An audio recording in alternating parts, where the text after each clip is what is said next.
Moi-même vous expliquer exactement ce que c'est que l'autisme. Tout ce que je peux dire, c'est que c'est un trouble du comportement et du langage.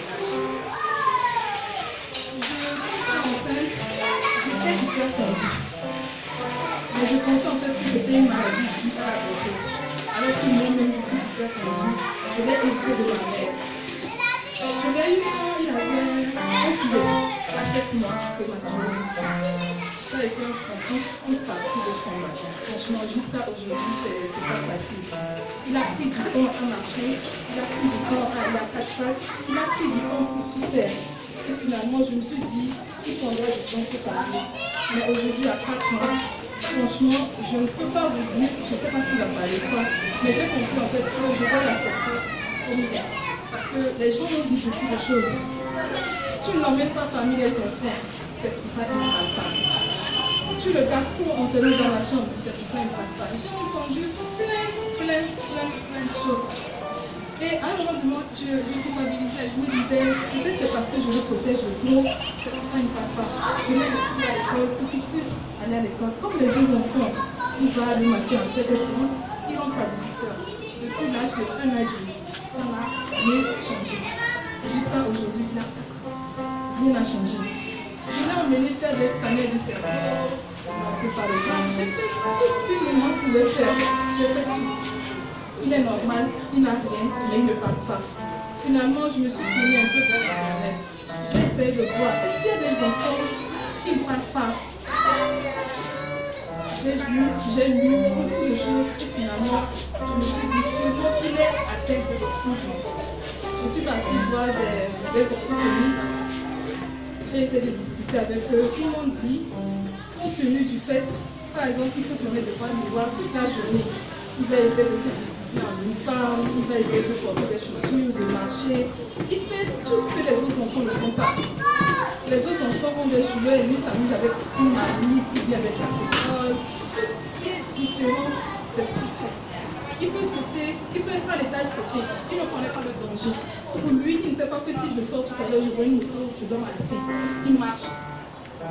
C'est comme il n'y a personne ici. En fait, quand lui vous voit, c'est comme il n'y a personne, quoi. Il fait les choses qu'il ne se rend pas compte qu'il y a un monde qui est autour de lui. Il vit dans sa vie. Il vit dans un monde que lui seul il maîtrise. Quand je suis sa mère, je le connais assez, j'essaie de m'adapter à la situation. Par rapport à l'autisme, quand j'ai lu sur Internet et que j'ai compris que je n'étais pas la seule maman concernée par ce problème, finalement, je me suis résiliée, si je peux le dire comme ça. Parce qu'avant, on me disait toujours, va chez un marabout, surtout que c'est son grand-père qui lui a fait quelque chose, c'est sa grand-mère, c'est son ses ancêtres. J'ai entendu plein de choses. On m'a dit, mets de l'eau dans un mortier, donne-lui à boire le matin, pendant 7 jours. Je n'ai jamais fait cette décision. Parce que je n'ai pas en fait cette perception de la vie. Emmener un enfant voir un charlatan, de faire ci, de faire ça, de faire ça. Finalement, je suis résignée, il va à l'école, finalement, je suis orthophoniste, il suit des cours, il ne sait pas s'amuser. Il ne peut pas s'amuser avec les autres enfants. Pour lui, les enfants, ça n'existe pas. Il est seul, il s'amuse seul. Tout ce qu'il fait, il le fait seul. On ne le force pas à manger, on ne le force pas à boire, on ne le force pas à faire quelque chose. Quand il se réveille le matin, il sait qu'il doit faire ça, il doit faire ça. Il sait où se trouve son biberon, il sait où se trouve la douche, il sait où il doit tout faire. Personne ne lui dit ce qu'il doit faire. On essaie de le forcer, c'est la guerre. Il attaque, c'est comme un lion. Quand tu essaies de le forcer à faire quelque chose, il devient une autre personne. Je vais tout le temps sur Internet. Je publie beaucoup de choses par rapport à l'autisme et je pense que c'est comme ça qu'elle a découvert toutes les publications par rapport au mois dernier, le mois d'avril qui était le mois de l'autisme. Elle a vu, on en a parlé et je lui ai dit que mon fils il a fait il ne parle pas. Je ne peux pas vous dire aujourd'hui si c'est l'hypertension que j'avais qui a joué sur l'enfant. Je ne peux pas vous dire s'il y a un problème spirituel. Franchement, je ne sais pas. Mais ce que je sais, c'est que c'est mon fils. Et je l'ai accepté pour il est. Je ne le fais pas trop sortir parce que les gens me jugent de trop. Quand je l'amène dans un public, on me dit laisse-le, ne le touche pas, fais ci, fais ça, fais ça. Alors que c'est moi qui le connais. Je sais comment il fonctionne. Combien de fois je n'ai pas descendu cet enfant de l'étage parce qu'il a essayé de sauter. Il ne sait pas se projette, tu peux me dire, je ne sais pas, lui il est là, il va en haut, il sort, il est content, et seulement qu'il va tout le temps être derrière lui quand il est terminé. Vous allez me voir, je suis sortie 1000 fois. Je sors, je reviens, je sors. Parce que je ne connais pas le contour de la maison. Je ne sais pas s'il y a un crime, je ne sais pas s'il y a un danger. Je me suis tout le temps, tout le temps, tout le temps. À la maison, je vis un peu, je vais dire, pas enfermée, mais je crée des dates pour qu'il ne sorte pas, pour qu'il me le renverse. Parce qu'une seule fois, je l'ai laissé dans la voiture, je n'avais pas fermé la voiture. Il est sorti, il est rentré dans la voiture d'une autre personne. J'étais à l'étage, je l'ai vu rentrer dans la voiture d'un inconnu. Je ne peux pas vous expliquer la façon dont j'ai couru. Je ne peux pas vous expliquer. J'étais là, je l'ai vu. Je ne sais pas comment il a fait pour. Je n'ai jamais vu ouvrir le véhicule. Mais le jour-là, il a ouvert, il est rentré dans le véhicule d'un inconnu. Heureusement, lui s'est arrêté et lui parlait. Mais comme il ne parle pas, comment s'exprimer, il était là. Jusqu'à ce que je le fasse mon marathon, que je me vienne le chercher. Et puis le jour-là, je me dégage. Il faut que je sois un peu plus, comment je vais dire, pragmatique. Stratégique avec nous, si aujourd'hui c'est le cas de jour. Je suis là avec lui tout le temps, partout il va. Aujourd'hui, elle m'a invité, je vais dire, je ne veux pas venir parce que je ne veux pas être assise, tournée.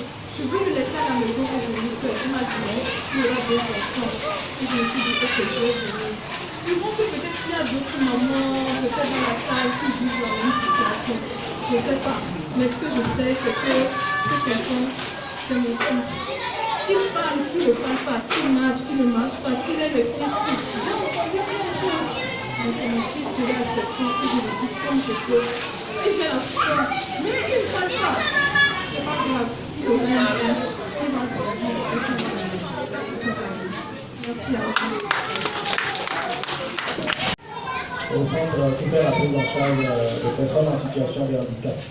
Je voulais juste faire un apport par rapport à la définition de l'autisme. L'autisme, c'est un trouble envahissant de développement. On le dit envahissant parce que c'est un trouble que quand un enfant naît et souffre de cela, ça agit sur d'autres éléments de développement. Maintenant, l'autisme est spécialement caractérisé par le refus du choix de l'enfant. Cet enfant n'est pas ouvert au monde ou l'environnement dans lequel il est. Il est dans son monde intérieur. Il ne respecte que ses désirs et ses principes. Ça fait que vous allez voir, la maman l'a dit, quand tu lui dis de ne pas faire ci, de ne pas faire ça, il ne respecte jamais. Il ne fait que celui qui lui vient à la tête. Vous voyez? Et chez ces enfants, on observe aussi des traits obsessionnels, c'est-à-dire une répétition de comportement. Elle a dit tout de suite, le matin, il va au niveau du miroir, il a des comportements qui ne fait que répéter à tout moment. Je pense que dans sa démarche, elle a fait l'essentiel en approchant des spécialistes comme les orthophonistes qui peuvent apporter un plus. Il y a aussi le fait qu'elle soumet cet enfant aux autres enfants. C'est des effets ou des éléments stimulateurs qui peuvent amener cet enfant à changer progressivement. Ce que je voulais dire à cette maman, c'est d'être patiente. Parce que c'est des tout qui ne sont pas comme des mots de tête. J'ai mal, ou bien l'enfant mal, on lui donne ses traitements et tout de suite ça passe. Ça prend du temps et il faut vraiment patienter et continuer les exercices parce que nous en rencontrons assez, parce que notre santé est spécialisée. Nous recevons assez de parents par rapport à ces cas. Il y a des enfants qui font des efforts au fur et à mesure que les exercices et les thérapies continuent. Donc, on fait une prise en charge globale, mis à part les orthophonistes, il y a les psychologues aussi qui interviennent, qui permettent à la maman de créer un cadre qui peut vraiment stimuler. On oriente juste la maman par rapport à l'accompagnement de cet enfant. Donc, c'est juste un plus que je voulais apporter par rapport à la définition de l'autisme. Merci. Merci beaucoup. Je crois qu'il a été.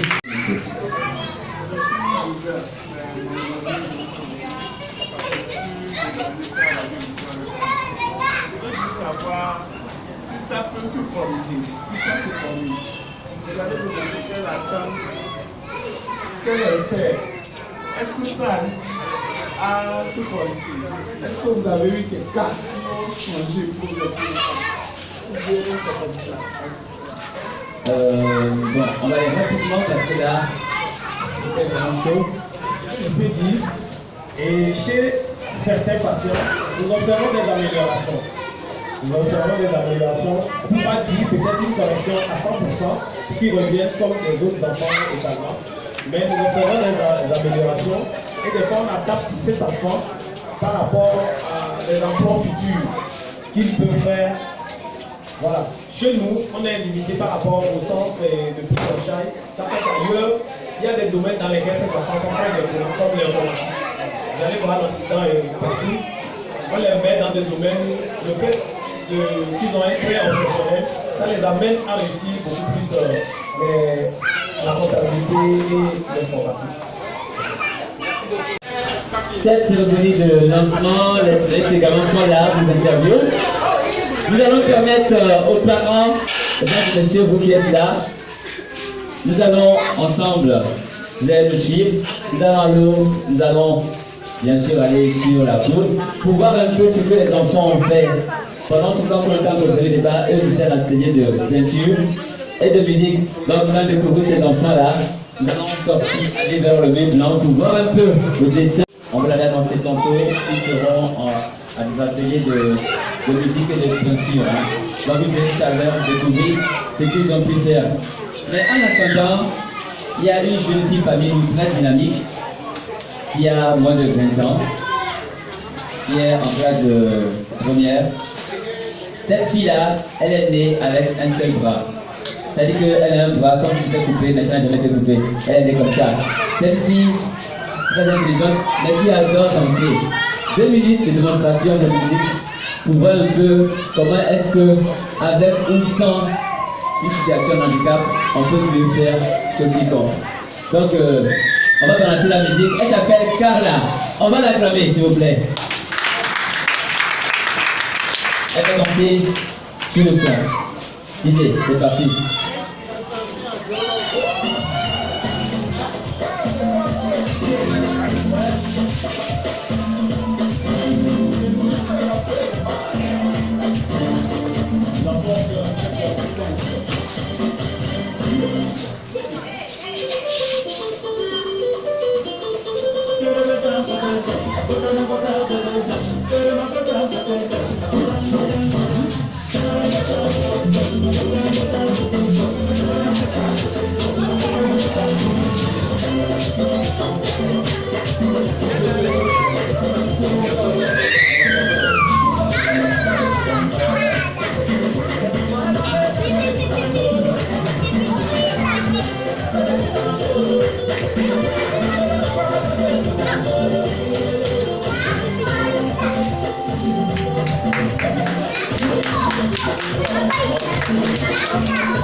Voilà, merci. Bravo.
Voilà, merci. Bravo. Merci Cara, merci Cara. Alors, nous dirons tout doucement à la fin de...